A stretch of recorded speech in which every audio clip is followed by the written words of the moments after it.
I'm Leslie. And I'm Shelly. And we're Sisters in Ebert. Welcome back for another Movie Monday. Ooh, it's patriotic. Happy Veterans Day. Dun, dun, dun, dun, dun, dun, dun, dun, dun, dun, dun, dun. Stripes! Our 1981 favorite. Oh, baby. This was another Ivan Reitman movie. So, Ghostbusters, and we've got Bill Murray and Harold Ramis. I was like, she's gonna get there. She's gonna do it. And this was obviously precursor before Ghostbusters. Yes, it was. So this was a year after Caddyshack, as well. So yeah. Harold Ramis is just knocking him out there. We opened. Well, first of all, this was a summer movies movie. Yes, summer movies. So this is one that it was a comedy, so we were excited. We were semi-excited to watch it. I mean, as excited as one could be for a summer movies movie. Yeah. Yeah. So Dad was like, "You're gonna love this one," and we're like, "Okay, we like Bill Murray." Yeah. Sure. And Harold Ramis. Yeah. Egon's in this he one. was still Egon to us then. He was not Harold Ramis.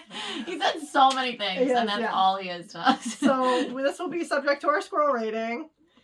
So if you haven't watched along with us before, the summer of movies was a summer and beyond. It got stretched out far beyond that first summer, but it started out with the first. When our dad, who was home with us during the day, said, "Hey, let's watch some of my favorite movies," and it continued on and on and on forever. He never let it go, and we were not allowed to not watch it. This was a family activity. This was not an optional thing. Yeah, we ate during lunch, so it's like, if you want to eat today, come in front of the television. Yeah.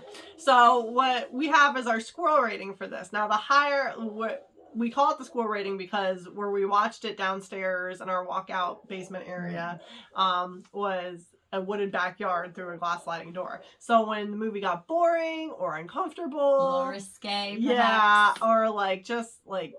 just awkward, the second show was you turn your head and watch the squirrels instead. And watch them frolic and play. So the higher the squirrel rating, the more boring or less interested we were. Yes. Yeah. The lower the squirrel rating, the more we enjoyed it. Yes. So that is our squirrel rating. So we open up to an Army ad on TV while Bill Murray, whose name is John in this movie, is getting $100 shoe shine on $3 boots. He's working as a taxi driver and gets stiffed on a fare. Harold Ramis is teaching English to immigrants. His name is Russell. So they're just, kind of just working here and there. Like these little dead-end jobs. Like ones that, you're just not going to really move up anywhere. Yeah, it's not going to pay you great. Yeah. Russell is teaching songs to the immigrants. Was he singing "Do It"? No, that was later.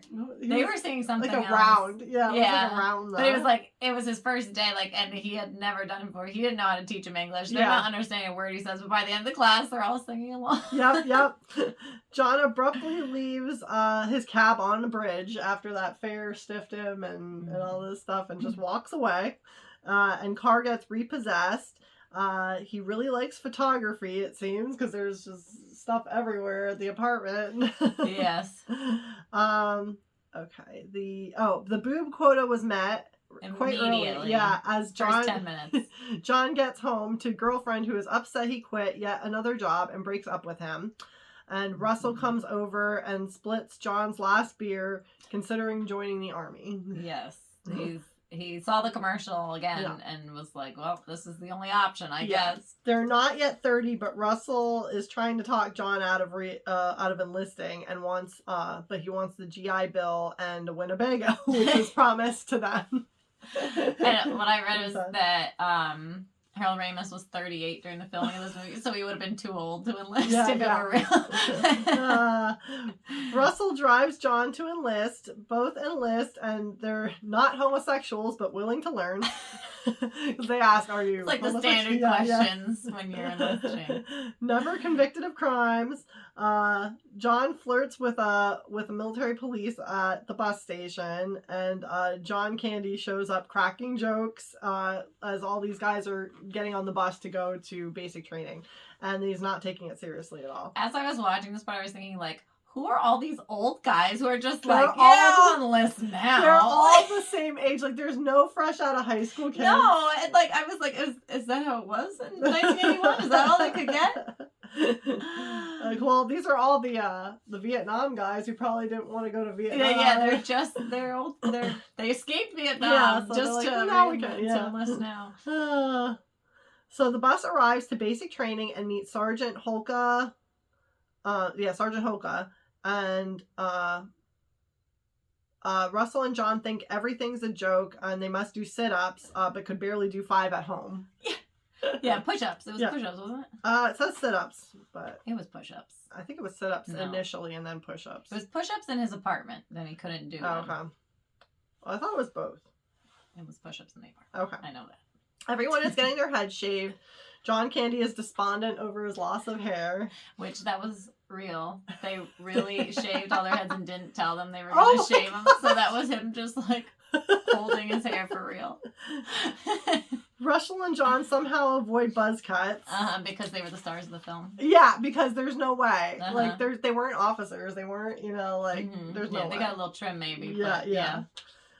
They're getting uniforms, and John always is last. He's pacing himself. And my dad now, our son's in flag football. He just finished up flag football for the season, and he's like always like not last, but like second to last. And my dad comes every time to watch him at games, and he's like Bill Murray in Stripes. He's pacing himself. Every weekend. So they're marching, and Russell and John get the whole crew singing "Do a Diddy." That's where it's like their marching song. Yeah. Do a diddy, dum diddy do. One soldier joined before he got drafted. The draft was over though. He was like, "I wanted to join before I got drafted." Like, there is no draft anymore, son. Oh. John Candy's name is Ox, and he's here to lose weight only. And Russell's a pacifist. He was told as a child to never hit anyone in anger unless he's sure he can get away with it. Yes. So this scene when they're all sharing their stories. It's in the barracks. Yeah, and it was all, they each made up their own story. Like, there was no script, really. Like, they just made up their story as it came to them. Very nice. John says chicks dig him. He volunteers as the leader of the group.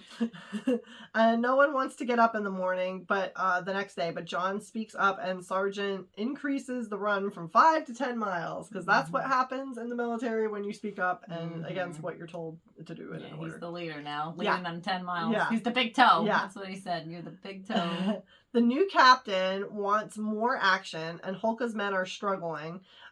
Captain Stillman is the new captain. He's upset that that the new recruits aren't better. He's just awful. Yeah. John, he just wants to make a name for himself. He doesn't know what he's doing. He's just an awful character. It's just annoying. John is doing near constant push-ups because he keeps screwing up. I don't know how all of a sudden he was able to turn it around, though. He could barely do 5 I know. a week ago.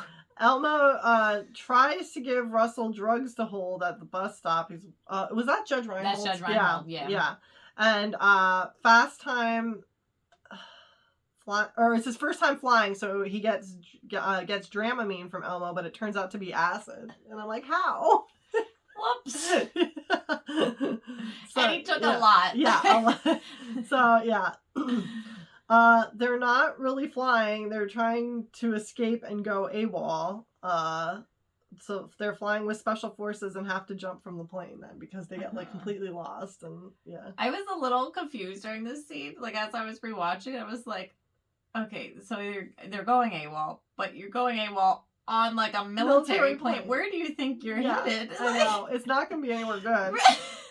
How are you going to go AWOL going right onto another military location? I know. That's what I was thinking too. I'm like, jump the fence! There's some holes here. There's some holes. And I'm sure there's like not all of it. Like there must be a gate. Like this isn't prison. Right. And there's points too, like in basic training where you can get a discharge. Like do you think back then though you could do that?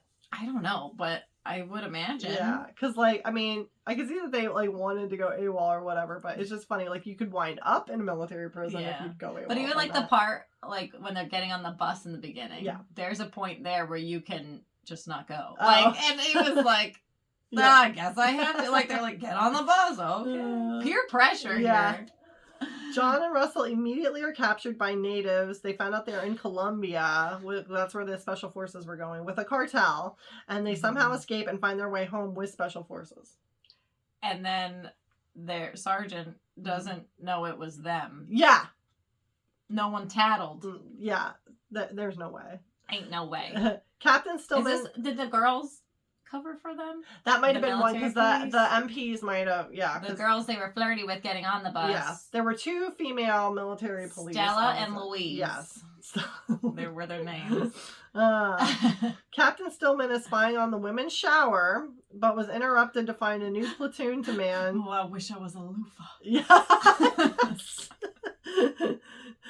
To find new platoon to man urban assault vehicle. They have this like new state-of-the-art urban assault vehicle that's like made out of a Winnebago. Yeah, you don't see it yet, but later when it's shown, it's like, oh, it's a Winnebago. Yeah. Ox is conning other recruits out of poker money, and John and Russell are busted for leaving post-punished for their post, and they were punished. Russell admits that to doing it, but John doesn't get the platoon punished. Because what's Harold Ramis' character? Russell. He said, like, I was one of the guys that left. Oh, yeah. And then John didn't step forward and say, so they couldn't punt, like... They couldn't, get the whole platoon done. Like, I don't know. There's a lot of holes. Some loopholes here. We just gloss over that. Just don't think too much about it. Don't think too much about it. I'm pretty sure they all would have had to run 10 miles. At least. They've been running 10 miles forever. For an attempted AWOL situation, I think I think there's a little bit more than 10 miles, John's always back-talking Sergeant Holka, who allows him to take a swing, but easily takes John down. But I'm surprised he even let it get that, like, oh, I don't know. Like, I'm surprised he lets the back-talking go on so much. Right. There is a lot of it. Yeah. We would shut that down. Russell awakes to John missing and attempting to go AWOL again, and Russell catches him and brings him back. Angry John got Russell involved to begin with, and now is caught by the same female military police from the station, from the bus station. I'm so glad that the people who were at the bus station also accompanied them to the base. At Fort Arnold. Yeah. The MPs agree not to report it. Okay. Come on. So nice of them. Yes, and the whole platoon is still struggling in training. John's still mouthing off to Sergeant Holka, and Captain Stillman is extremely reckless in weapons training and nearly takes out Sergeant Holka and the whole platoon. I mean, he essentially does take out Holka. Yeah, Holka gets it. Out for a while. Holka is injured, and now Captain Stillman is taking over 3 days before graduation. The whole platoon goes out to mud wrestling club that night and at a topless place, and Ox used to wrestle and pays to wrestle girls after encouraged by John, and he's decimated by these girls. Another confusing boob quota scene. Yes. That was just like, we could have left this out. This 2-hour movie could have been 10 minutes shorter. The police come raid the club, and military police again arrest the platoon, with the female MPs going easy on John and Russell for some reason. We'll handle these cute ones. Stillman wants to put them in the stockades, but graduation's tomorrow, and will recommend that the whole platoon repeat basic training. Yeah. Yikes. Yeah. So John and Russell go with the female MPs to the general's house, who's out of town, and fool around at the general's house. A lot of interesting decision making for these older people. These aren't the 18-year-old fresh out. And they're not like fit. No, they're not good. They can't escape easily. John and Russell return to the platoon in a good mood. The whole platoon is upset about repeating basic training and decide to cram for graduation tests for the rest of the night. But all are tense and fighting, and John rallies the platoon. He's the big tail. He's the big tail. The next day, the platoon oversleeps because they stayed up all night practicing. One job. Yeah. One day to get through. And nearly misses the graduation, but show up not dressed properly. They were just in what they had on. They just left. Yeah. They nail their gun training. Where's your best sergeant soldier? Yeah, that's what they ask. Blown up, sir. Sergeant Holka's men, and General is impressed and finished training they finished training on their own and pick them to join him in Italy to present the new assault vehicle. Again, this is your Fresh major big mission. Yeah. There's not a war going on right now. This is the mission. This is the big deal. And you take these clowns who didn't show up dressed to graduation because they were cramming the night before about how to graduate. Yeah. I know. Sergeant Hulk is back and reunites in Italy, puts pressure on to be the best platoon and outfit in Italy.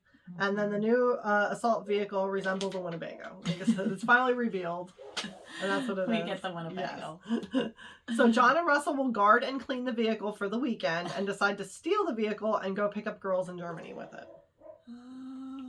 Again, don't think too much about it. Yep. Don't think about the logistics. Yeah. And not just any girls. The military police they're in Germany for some reason. Yeah, I forget what they were there for. Captain Stillman tries to impress a girl with it, with the Winnebago thing, but discovers it's gone, and so he's going to get it. But the guy who was supposed to be guarding it said they were going to get it washed, and Stillman still instructs no one else allowed in to find out because he doesn't want to get nailed that he let this thing walk off, essentially. He tries to take men to go get it back after lying and saying John and Russell are Russian spies, and the platoon is excited that they finally get to kill something. So now they're going to Germany to try to retrieve this vehicle. Yeah. They say that John... No, they're going to Russia. Oh, yeah, that they're Russian. But why are they in Russia if they were going to Germany? I don't know. I forget what happened. I must not... It was confusing. Okay, so it wasn't just me? No, okay. I was trying to figure... but basically they think that they're like, oh, wow, I can't believe they were spies the whole time. Yeah. They believe that they are not just ordinary people. That this isn't just Stillman being an idiot. Because nobody knows Stillman's an idiot except Holka, because Holka's still out, Yeah. So Russell and John are with the MPs in the German hotel with the same sheets and setup as the general's house, I put. Because it was extra scenes were filmed in these other locations, and then to cut down on the movie, they're like, we'll just get rid of that scene and use that footage here. So yeah, it's the same set, same clothing as an earlier scene. Yes. Don't think too hard about it. Money needed to be saved. I got it. The rest of the platoon is held by Russian troops. Oh yeah, well, they did cross over into Russia because it was what's his name? He passed recently. He was in Club Paradise too. I can't remember. I don't know. He was one of the guys. Yeah, maybe I have it. I hope I have it written at the end. Maybe I don't. So the rest of the platoon is held by Russian troops and are causing an international crisis after going after John and Russell undercover. Oh, yeah. It's Czechoslovakia is what I'm thinking of, not the Russian guys. Yeah. Okay. Yeah. Yeah, because we wind up there, too. Okay. John and Russell go after them in Czechoslovakia in the vehicle and take 2 guards as prisoners. So the one with the guards is a prisoner. I can't remember his name. Yeah, I know who you know who I'm talking about, but I can't remember his name. And he just passed in March. And or April. Yeah. Of 2024. So they use the assault vehicle to shoot the Czech military's guards, and they save the who are guarding the border, and they save the platoon and go back to Germany because they're being held by the Russian guys. Yeah, the vehicle is indestructible. Oh, and the captain was being held too after Russell briefly uses the van to fight. I don't know. Basically, the vehicle's indestructible. The vehicle could do so much too, and Russell learned how to use it by reading the owner's manual in this time frame. No training. Is there really an owner's manual with something like that? Yeah, apparently. Apparently, in this military Winnebago, full of missiles, different things opening, and ways to arm it, bulletproof covers. Yep. And The His name is captain, instructor. Captain Stillman, can't say anything as he'd be in trouble for losing the vehicle to start with. Mm-hmm. So they were hailed as heroes, essentially, for getting everybody back to the safe place. Yeah, over. So they get all through these Czechoslovakia, medals. yeah. Yeah. So all newspapers spin the story to their advantage for their country. Sergeant Holka retires. Military police blonde poses for penthouse. Uh-huh. The other MP discusses her favorite tanks in a different magazine. Yes. Russell is She was the nerdier one. Yeah. So. She was the one that was Louise. Yeah, okay. And she was Russell. I was gonna say and she's the Stella one was the blonde. Yeah. With John. Mm-hmm. And Russell interviewed on the Russians. They're bleep kitties. Oh. Got it. Yes. Put it together. Yeah. That's his quote in the magazine. That's his quote, yeah. John and Russell are heroes. Ox is in Teen Beat magazine. That was my favorite part. I bet it was. Teen heartthrob. Yeah. Ox. And John is on the cover of Newsworld. Stillman was sent to Arctic Command. Mm-hmm. And the platoon sings "Diddy Do a Diddy Diddy Dum Diddy Do" to end the film as they march on. Woo!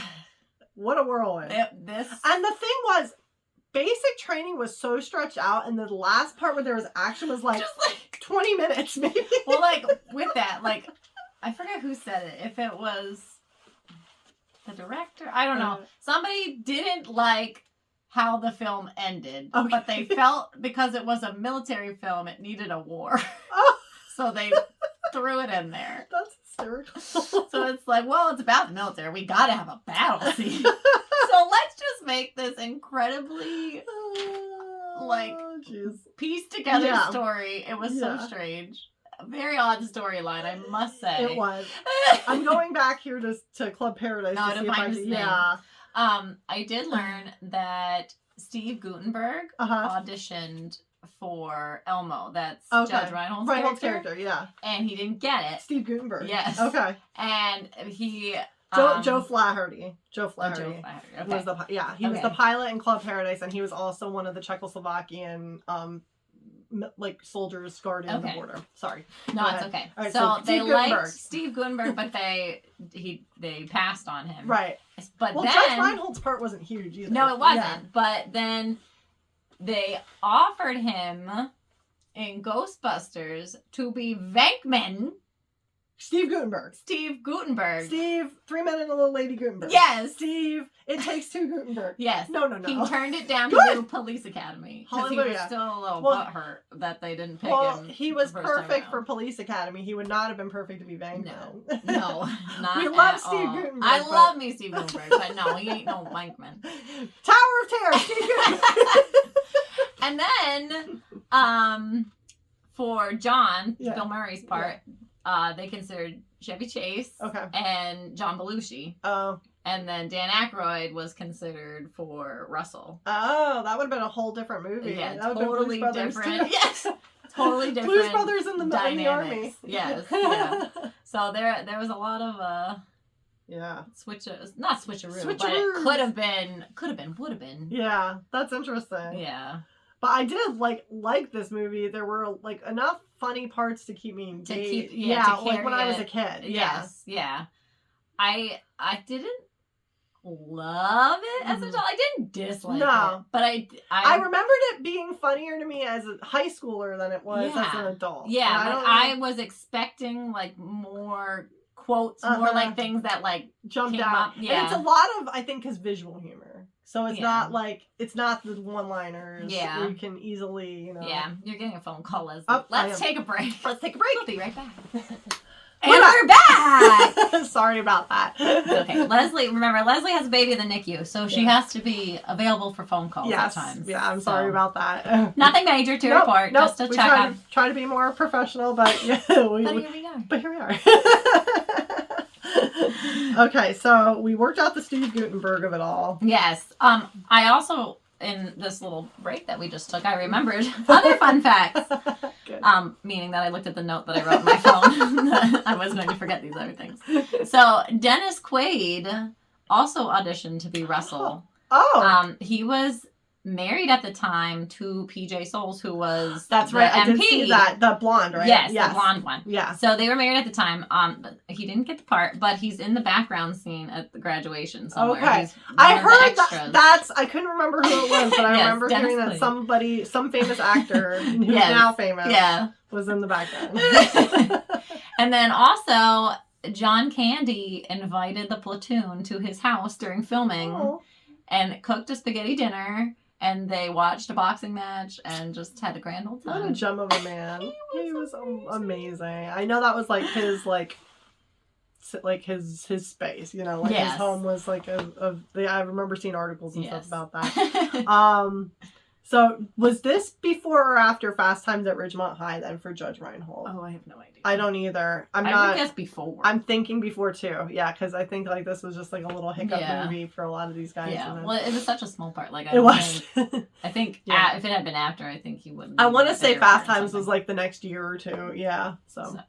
Yeah. But and wasn't Holka also the guy who was the principal in Growing Pains as well? I don't know. I don't have the cast of Growing Pains memorized. But wasn't he just in another movie we just watched? I don't know. I can't remember what he was. You often bring up, they were in Growing Pains too. Oh, great. A lot of Leonardo DiCaprio. He was in Growing Pains too. Yes, he was. Only the last season. But that's what I got. Thanks for our squirrel rating. Oh yeah. So back in the day, I think I was pretty into this movie. I enjoyed it at the time, but there was a lot of inappropriate adult themes.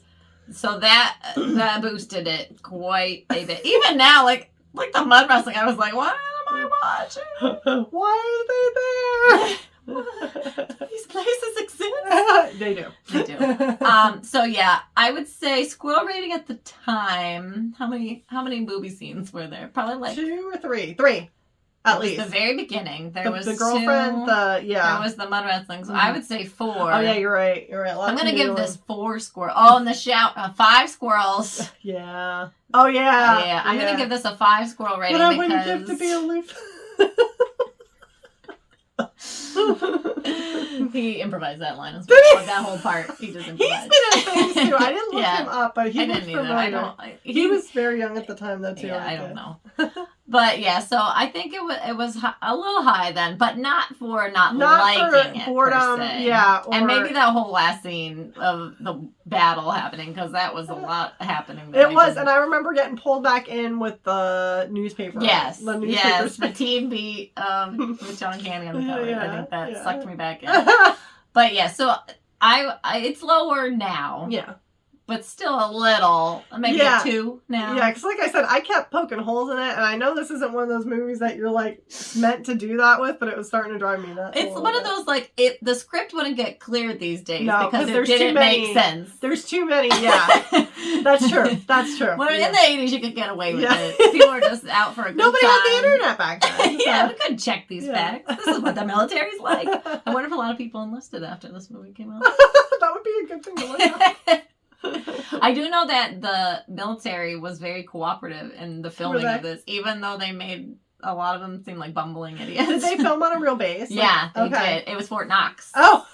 And then it was renamed later. Yeah. Too. But so they were cooperative. Okay. And somebody, who is it? One of the scenes, they needed a military person to go give an order or something to say something, and it's a real person. They just had a volunteer do it. Gotcha. Somebody who was there. Fine. I don't remember what part it was though, but I remember watching this with my husband the first time, and this was maybe 10 or so years ago. It was the first time he saw it, and he's former military. He's military retired, and he was a ranger, so he knows even more about some of the stuff, and he's like. I can see why he didn't like it at first, because I'm like, well, how can you not like this movie? And then I'm like, funny. Yeah, now I'm getting it. You're like, oh yeah, that didn't make any sense. That didn't make a So I can see what he was kind of hung up on. He did not like it, but he's like, it's not what I built it up to be. Because I'm like, oh, you gotta You're see this gonna movie. love This is this. so funny. It's called The Army. Yeah, you're gonna like it. This is his jacket. But so yeah, you'll have to let us know. Have you seen Stripes? Yeah.